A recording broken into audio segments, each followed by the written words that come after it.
जब हम लोग बात कर रहे हैं तो संभल में कुछ पोस्टर्स लगना शुरू हो गए हैं।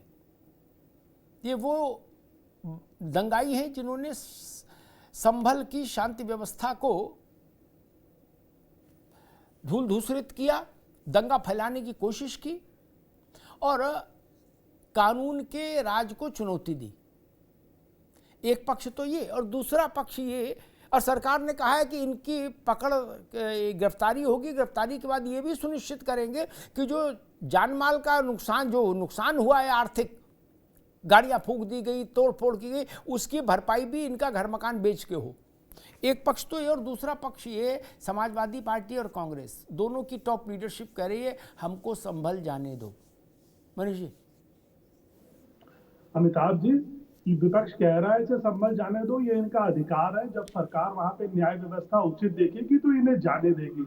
लेकिन क्या विपक्ष ने 2 शब्द पुलिस के लिए बोले हैं? जो पुलिसकर्मी घायल हुए हैं वो भी प्रदेश की सेवा ही कर रहे थे। अगर लोअर कोर्ट के न्यायालय के आदेश में कोई त्रुटि थी या इन्हें लगता था उसमें कोई गलती है, तो आप बताइए, इस देश में तो आतंकवादियों की वो फांसी रोकने के लिए रात में कोर्ट खुलता है, तीसरा तीसरवार को बेल देने के लिए शाम को 2 बार कोर्ट खुलता है। तो इन्हें उच्च न्यायालय में जाके इसकी मांग करनी चाहिए थी। लेकिन किसी भी प्रकार का दंगा, आप देखिए विपक्ष के नेता हैं, इनके बच्चे कहाँ पढ़ रहे हैं?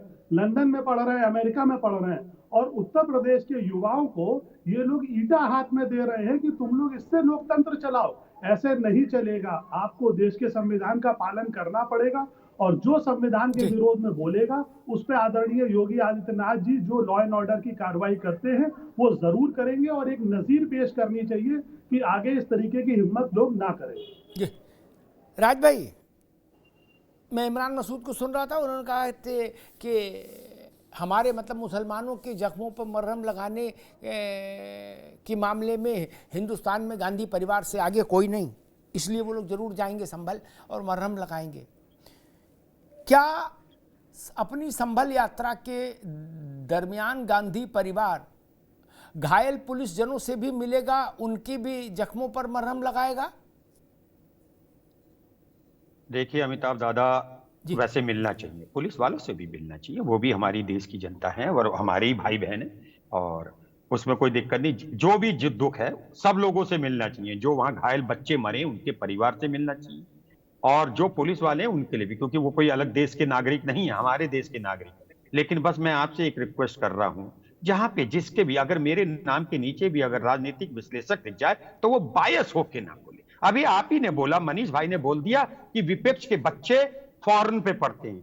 मैं कई चैनल पे कहता हूं, अब आप एक नेताओं की लिस्ट निकालिए, भारतीय जनता पार्टी का कौन से नेता का बच्चा बेसिक शिक्षा स्कूल में पढ़ता है? ये तो भारतीय जनता पार्टी करती है कि राम गोपाल मिश्र से जय श्री राम का नारा लगा के। मुझे आप बताएंगे मनीष भाई, मुझे 3, एक विधायक, एक सभासद, एक नगर पंचायत अध्यक्ष का नाम बताओगे जिनका एक बेटा आंदोलन के जय श्री राम कहते हुए सबसे आगे जाता है, दूसरा पन्ना प्रमुख हो, तीसरा किसी भी सभासद का या किसी भी जिला पंचायत अध्यक्ष जो बीजेपी का है उसका लड़का कांवड़ यात्रा लेके जाता हूं। चलो ये तो बात हुई इधर की, लेकिन मैं एक बात कहना चाहता हूं कि ऐसी क्या जल्दी थी कि सुबह दाखिल हुई, कोर्ट ने सुनवाई करी, आदेश आ गया, मैं कह रहा उसी शाम ना जाते अगले दिन चले जाते।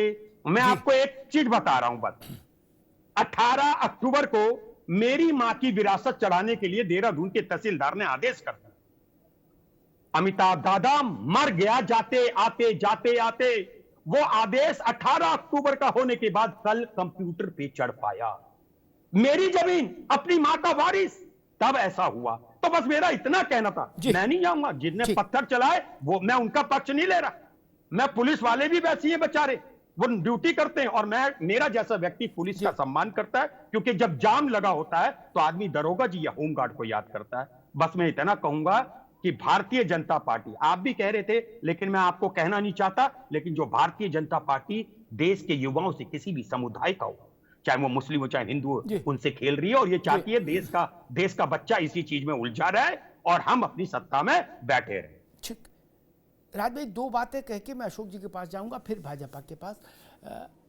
अतीत के अनुभव कुछ ऐसे हैं जिसके चलते मैंने प्रश्न किया कि क्या राहुल जी, प्रियंका जी घायल पुलिस वालों से भी मिलेंगे। आपने बड़ी अच्छी बात कही, मिलना चाहिए, यही देश का मन है, यही सुचित, यही अच्छी राजनीति का उदाहरण। लेकिन मैंने ये प्रश्न मेरे दिमाग पर क्यों आया, हवा में नहीं आया। और ना मेरी सेहत पे भाजपा और कांग्रेस से कोई बहुत फर्क है, आप तो जानते हो। मुझे ना भाजपा से टिकट चाहिए ना कांग्रेस से चाहिए। क्या मैं किसी नेता को खोजता भी नहीं, ना सपा से चाहिए।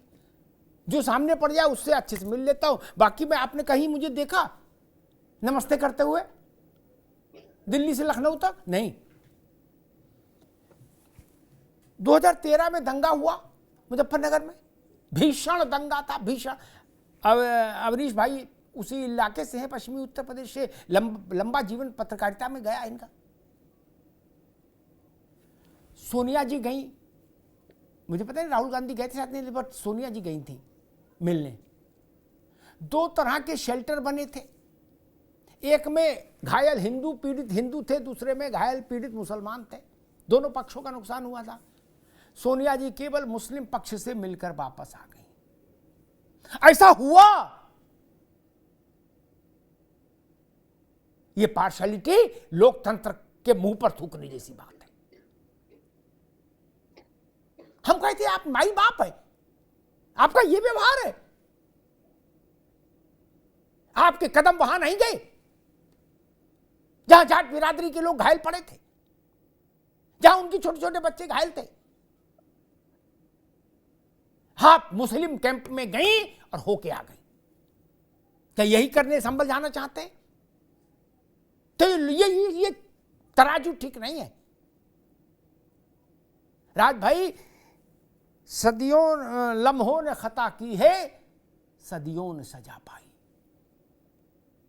अशोक जी के पास जाऊं उससे पहले एक और बात बता दूं। अशोक जी, दंगे में जब मुआवजा बांटा गया 13 के दंगे में, उसकी लिस्ट बनाई आपकी सरकार ने। राधे, आप भी सुन लो, कैसे कैसे मंजर देखे हैं हमने। हमारे टैक्स का पैसा, किसी पार्टी का तो पैसा नहीं। अभी मान लो योगी जी किसी को 2 लाख 4 लाख रुपए की मदद करते हैं तो हमारे टैक्स का पैसा, अखिलेश जी करते तो भी हमारे टैक्स का पैसा था। कोई अपने घर से तो करता नहीं, बल्कि भाजपा के खाते से कर रहे हैं कि सपा। 90 करोड़ रुपए के शायद मुआवजा का कागज बना। अशोक जी, उसमें एक भी नॉन मुस्लिम नहीं था। वो सुप्रीम कोर्ट में चैलेंज हो गया। सुप्रीम कोर्ट ने क्या कहा वो मेरी स्मृति में है, अगर सही है तो मैं यहाँ पुनरुद्धृत करता हूँ। सुप्रीम कोर्ट ने कहा कि सूची को रद्द करिए, ये बाइस्ड सूची है, दोबारा बने, ईमानदारी से बने। कि शासन ने नहीं किया था। इसलिए ये सवाल उठ रहा है कि क्या हम वहां भी जाएंगे जहां पुलिस वाले घायल हुए हैं। अशोक जी, आज आपसे प्रश्न है कि मैं सुबह सुन रहा था समाजवादी पार्टी के राष्ट्रीय महासचिव को, राम गोपाल जी को, तो उन्होंने कहा कि अंग्रेजों ने भी इतनी जुल्म जाती नहीं की जितनी पुलिस कर रहे हो। पुलिस को उन्होंने राक्षस घोषित कर दिया। पत्थर मारने वाले बच्चे हैं, मासूम हैं, और पुलिस राक्षस है, अंग्रेजों से भी गई गुजरी।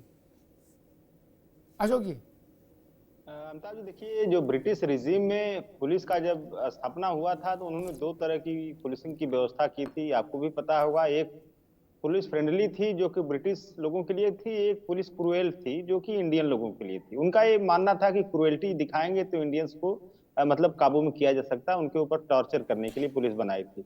और आजादी के इतने साल हो गए अमिताभ जी, अभी तक वो नेचर पुलिस का क्रूएल्टी वाला बदला नहीं है।